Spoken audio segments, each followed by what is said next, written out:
even though you have an older brother who's been involved in the sport a little bit on the promotional side, he's always by your side, JD, and then your younger brother came out and fought last year, his first fight, and had a very successful start and had a tough second fight. But these are guys who've been in this with you since you started. What's it been like having those brothers, you know, the partners with you for this whole ride? Yeah, it's always fun. We always be living out here in the middle of nowhere. You're not going to see a lot of talent always passing through once in a while, you know, but always that we have each other to train with is always one huge benefit, you know. There's me, Reagan, JD, and then even my brother Jay, all black belts. And if we ever, you know, I mean, it's not really good for us to train with each other for a fight because we know what everything we do, we just shut each other down. It's just a waste of time. We want to get new partners. But as far as if you need a high-level person to train with at any time, there's one there. That's a very big advantage. Who's the bully? Who's the best? Who's the slickest? Give us an idea of who's who out of all your brothers. JD's real strong. He lost a lot of weight though lately, so he lost some of his strength. But JD's more strong and he's to be on top. Has some good moves from the guard. Reagan's more. He can flow well. Reagan's can flow good, and he's strong, flexible. Reagan's more flexible. JD's not really a flexible guy, but he is flexible.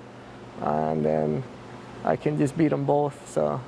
Was it always that way? Nah. It's always good. Nah, it's good matches, though. You know. Was it always that way, though? When you guys were kids? I remember the first time. I remember the first time I ended up chopping JD out. It wasn't easy, though. It's never easy. Yeah. What was it like growing up in the household, though? I mean, JD would beat us all up. JD would beat us all up, but Reagan was too small, so JD wouldn't beat him up. Just me. Then I'd beat up Reagan. Any kind of animosity still stick around? You guys get all that out when you got to the gym? All out, yeah. Because we do this too, so you don't even have energy after to complain about nothing. Too tired. Your family's very close. Your mom's always your biggest fan out there. You took a little heat when she showed up at a athletic commission meeting. You don't know how sad you don't remember when she came up and she's like, I'm gonna read this to him. I'm like, no. I couldn't tell her no. I'm looking at the lawyer too, like, you're gonna let her say it right there. But that's all right, though. I remember. That's all right. Yeah, I couldn't tell her. I didn't have the heart to tell her no. You know. Your mom is your biggest fan, I think. Yes. Your dad's always around as well. What does it mean to have, you know, your parents support you in this? Not everyone had that when this first started. You know, very huge. You know what? Jiu-jitsu is big in Hawaii, and especially over here too. I gotta say, a lot part of it too is because of my dad, because he always loved jiu-jitsu, and even the academy wasn't making money. People weren't paying to train over there, just friends.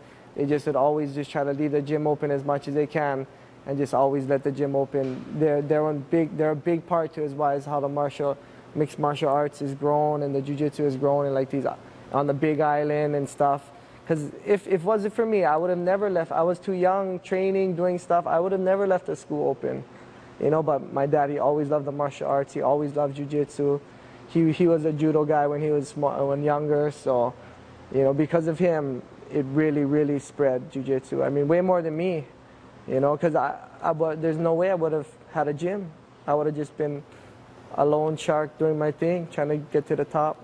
You've been a guy who people have talked about before you're even stepped in the octagon the first time. You had the jiu-jitsu pedigree. You're the prodigy. You're this kid who was supposed to take the world by storm, and that's never stopped. People have huge expectations for you in everything you do, any fight you have, and I think there's a sense in the sport that maybe you didn't live up to your expectations. Do you ever feel that? I feel that right now, and I know we did some things. People can always say like, yeah, but you won 2 titles, you know what I mean, this and that, but